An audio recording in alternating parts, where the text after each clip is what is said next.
The Scars of Eden, Chapter 14. When Predators Become the Prey. Canberra, Australia, May 2020. The encounter in my flattened bath that night has always bothered me. Something about it has always seemed ridiculous. My last memory of that encounter was of hiding under my covers, raspily rebuking the small gray entities as if I were in The Exorcist, and my heart-pounding fit to burst out of my chest. In that state of agitation, how could I possibly have fallen asleep? It's a question I now have put to Barbara Lamb. Most people remember just the few moments of beings being there and not understanding it, she says. You see, the beings have a way of what we call switching us off. And if you happen to be with somebody else, someone with you in your bed at night when these beings come, or somebody else in the car with you, or wherever you are when this begins, that the other person will be deeply switched off. There would be no way for you to awaken or get the attention of that other person. So it seems like the companion is switched off first, not harmed in any way, but just made to be not conscious. The person having the experience will experience just the first few moments of their encounter before they too are switched off. That is why they don't remember what happened. So Paul, what you describe is very typical of this kind of experience. In all the years that I have journeyed with that strange flashback from 1985, typical is not a word I would have associated with that memory. Indeed, as Barbara shares the report of clients describing their memories of close encounters and abductions, her language is surprisingly mild. Many of the experiencers whose stories she relates use the same kind of non-judgmental language towards their abductors. It's puzzling. The Australian nurse Jane Pooley even speaks in warm and affectionate terms of the beings who she describes as having periodically taken her for more than half a century. Her mild, unjudging language is out of kilter with the horror we might expect to accompany the kind of experiences being reported. There is a psychological phenomenon called Stockholm Syndrome. It describes what happens when the victim of a kidnapping falls in love with their kidnapper. Some kidnappers deliberately exploit this phenomenon as a way of manipulating and managing their captives. Are Jane Pooley and many of the 2,000 who have shared their stories with Barbara Lamb all victims of Stockholm Syndrome, but on an even more dramatic scale? Somewhere in New South Wales, June 2019. Hugo is barely more than a toddler when he is taken. One moment he is living a life of childlike innocence in the warmth of his family. The next, a group of large and powerful entities have taken him. Frightened and disoriented, he finds himself airborne, crouching in the corner of some kind of craft which is carrying him at an unimaginable speed to an environment that is nothing like he has ever seen before. For the first few days, Hugo is bewildered and frightened, trying desperately to find some way back to his family and the world he knows. But the experience is softened when one of the other entities appears to befriend him. Though he cannot understand the entity's language, he can sense its intention. It is gentle with him and tries to comfort him. What he does not know is that a generation before him, his mother went through the exact same process, as did her mother in the generation before. These beings have followed the bloodline of Hugo's family without that knowledge ever really being communicated from one generation to the next. As Hugo adjusts to the situation, he realizes that none of the entities in this strange new place are actually doing him any harm. As time goes by, Hugo feels not only that they are looking after him, but that they care for him. Sometimes the feeling of their love and care for him is overwhelming.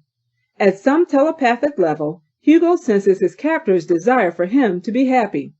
Then one day, there comes a moment when Hugo realizes the advanced beings are giving him the choice to either remain with his captors or to leave. He chooses to stay. The captors have become his family. Hugo is my cat. I am one of the advanced beings who abducted him from his maternal home in New South Wales. We meant him no harm when we purchased him from the breeder. We have always loved him and are very confident that he has come to love us. As humans, we permit ourselves to believe that we have not been cruel by making him part of our family. This is our mentality towards pets. We understand a little of their emotionality. Indeed, this is an important part of why we love them. Yet at the same time, we are willing for them to endure the pain of separation from their own species and their own family in order to become part of ours. Is it possible that another species might take a similar view toward human beings? Might we be like pets to some of our neighbors, like cattle to others, and like vermin still to others? Is it possible that within the spectrum of our cosmic neighbors, there are entities who take us and exploit us like a pedigree dog or cat breeder, without anything they would perceive as a malicious intent? I know that making this comparison risks offending a lot of people. I am deeply aware of the inconsolable grief of any family who have lost loved ones. To lose a child or partner or parent, these are the deepest hurts. To be overpowered by something we can't find and don't understand, this is the greatest horror. There is no reframing in the world that can assuage the pain of that. Abduction is abuse. Nothing makes it acceptable. Today, in the 21st century, we are just beginning to get a sense of scale of the issue of human trafficking and abuse around the world. It is so horrific that we hardly allow ourselves to look at it. My years as an international interim minister and an archdeacon involved me in the work of professional standards teams and leadership bodies engaging with the Royal Commission into institutional responses to child sexual abuse in Australia. That work forced me to engage with some dark realities. The human aspect of it is disturbing in the extreme. Yet, if you take the time to join the dots between the successive aborted police investigations into ritual abuse and elite pedophile rings, the scandals surrounding presidents, royals, Hollywood moguls, and all the rest of it, if you join the dots from there to the debased world of human and child sacrifice in the cultic practices of antiquity stretching from Mesoamerica to Mesopotamia to Asia, if you have any awareness of the F.C. Maxwell case or what the recent government and royal commissions have uncovered in the UK and Australia, then you will have some sense of how interlocked, pervasive, and ancient these patterns of abduction and abuse really are. To acknowledge that there may be an equally ancient, non-human aspect to the phenomenon is both disturbing and terrifying. One of the reasons that perhaps most people will not even want to consider the possibility of a non-human aspect to the abduction phenomenon is that our acknowledged experience as a species is that of being our planet's alpha predator. It is hardly a welcome idea that some other kind of entity may be our galaxy's alpha predator, or that some presence might regard us as pets or prey to be exploited or taken. Even the least violent of abduction narratives trespasses our most fundamental psychological boundaries, if it is our hope to maintain an illusion of safety. The statistics for people who go missing around the world every year are truly horrifying. Whether the secrets behind these cases are ones of misadventure, serial killing, ritual abuse, sex trafficking, or something non-human, the frighteningly high numbers of missing people ought to be continually in the news cycle. Somehow, as a culture, we seem to lack the courage to keep the phenomenon squarely in the public eye. Perhaps the scale of it and the not knowing are simply too overwhelming. Sometimes, however, it is what those who return have to say that we don't want to do business with. Northern California, September 2nd, 2011.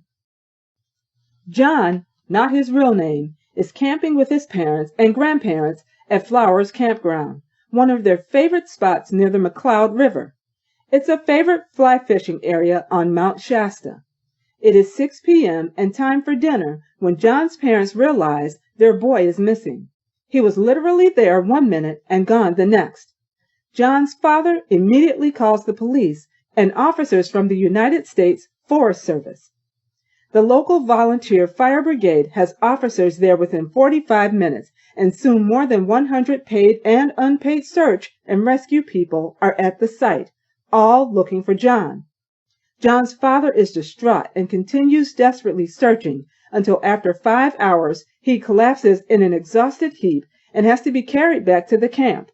Before long, the forest is pitch dark and the threats of the environment, which include bears, become all the greater.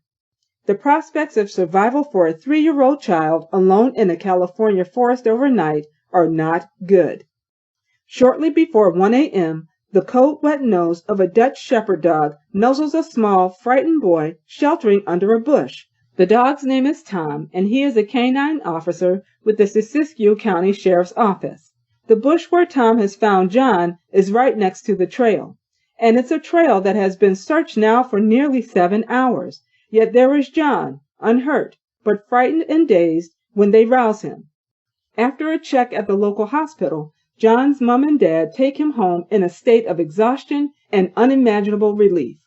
However, the story doesn't end there. A few weeks later, John adds a disturbing postscript when playing one day with his grandma Kathy, who he calls Cappy. From out of nowhere, John looks up and tells his grandma, "I don't like the other Grandma Cappy." Naturally puzzled, Kathy asks John to explain what he means. John reminds her of the time when he got lost in the woods. He tells his grandma that he was taken by a woman he thought was her. He says, "She had your same hair, your feet, and even your face." John goes on to describe how the other Grandma Cappy took him into a cool, dark cavern. He recalls seeing some dusty old purses lying on the floor, and near the entrance some small guns and other weapons. Standing motionless around the cave walls were beings who looked to the boy like robots. Strangely, there was a ladder inside the cave. The other Grandma Cappy then climbed the ladder to fetch something, and as she did, John saw she was moving in a way that appeared mechanical. Then he noticed an odd light emanating from her head. Bit by bit, it dawned on John that this figure was not his Grandma Cappy. Unsure what she is listening to, Kathy probes a little further. "What did she do with you, buddy?" "She made me lay down and looked at my tummy," John replies. "Then she tried to get me to poop on a sticky paper, but I couldn't go. She told me that I am from outer space, and they put me in my mom's tummy. Then she took me back to the river and said to wait under the bush until somebody found me." It was certainly a bizarre story. Could John have fallen asleep in the cold, dark forest and simply dreamt it all? Could he have eaten exotic berries and hallucinated the whole thing? 3-year-olds certainly don't lack for imagination. However, Kathy has a personal reason to take John's testimony more seriously, and that is that not more than 1 year before, something equally mystifying had happened to her in the same location on Mount Shasta. Kathy was part of a small group of friends enjoying a weekend's camping. That is, until one morning Kathy awoke to find herself lying face down in the dirt, outside the tent, with absolutely no memory of how she got there. She felt weak and sick, and her neck hurt. When Kathy's friends anxiously checked her over for any signs of harm, they found that the skin at the back of her neck was red and raised, with a puncture wound in the middle of the inflamed area. Another camper in their group, who had slept in a cavern on the site, found the same injury on his neck. It took them both some weeks before their health fully returned. Something else from that trip had bothered Kathy and her friends at that time, and that was the surprising lack of wildlife at the spot where they camped. All the birds, squirrels, or butterflies they would usually expect to see around them in this part of the forest were conspicuously absent. Except that night Kathy's group did notice some red eyes gazing at them from the woodland. At the time, Kathy's group assumed the eyes were those of forest deer, and that the puncture wounds were from spider bites. Kathy persuaded herself that the poison from the spider bite must have disoriented her and caused her to crawl in her sleep out of her swag and out of her tent, only to wake up in the morning. However, now that this has happened in the same area to her own grandson, and now that she has heard his story, Kathy is not so sure. I first encountered John's case when Kathy relayed her experiences in a research forum 12 months after the incident. What did she make of John's story of having his tummy examined and being asked to defecate onto sticky paper? And what about the star child aspect of John's testimony? These are strange details to hear from a 3-year-old. What did Kathy make of it all? I called my son and asked, "What the H are you letting my grandson watch on TV?" And I told him what John said. He said that John had told them the same story a few days ago, but they had chalked it up to having the smartest, most amazing kid with the biggest imagination ever. But for Kathy, something about that explanation didn't sit right.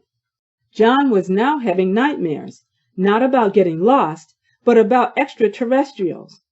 She says, I know that kids have imaginations, but I think John is trying to tell us what happened in the terms he understands, or thinks we will understand. It was the pooping on the sticky paper that really makes me wonder. I've never watched a TV program that mentioned pooping on sticky paper, for John to have copied that. There were other details too much to list. Kathy's experience with her son, her grandson, and her own encounter illustrate what is the natural and rational response to anomalous experiences.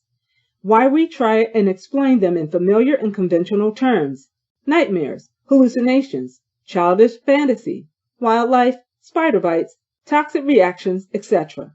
In years past, if I had heard John's strange account of a brief abduction, I would have done the same and would imagine that the boy must have experienced some kind of delusion, either a dream or a reaction to some kind of toxin. But after all I have heard from credible witnesses in the last few years, I have to wonder how many of us have unsettling stories which we have half explained away, yet have never fully settled in our memory. What would happen if we were to sit down and allow each other to pool our half-explained encounters? I wonder, how would we deal with the picture that would emerge? As a culture, do we have the courage to name it and confront it? And that is the end of Chapter 14. Peace and blessings to you all.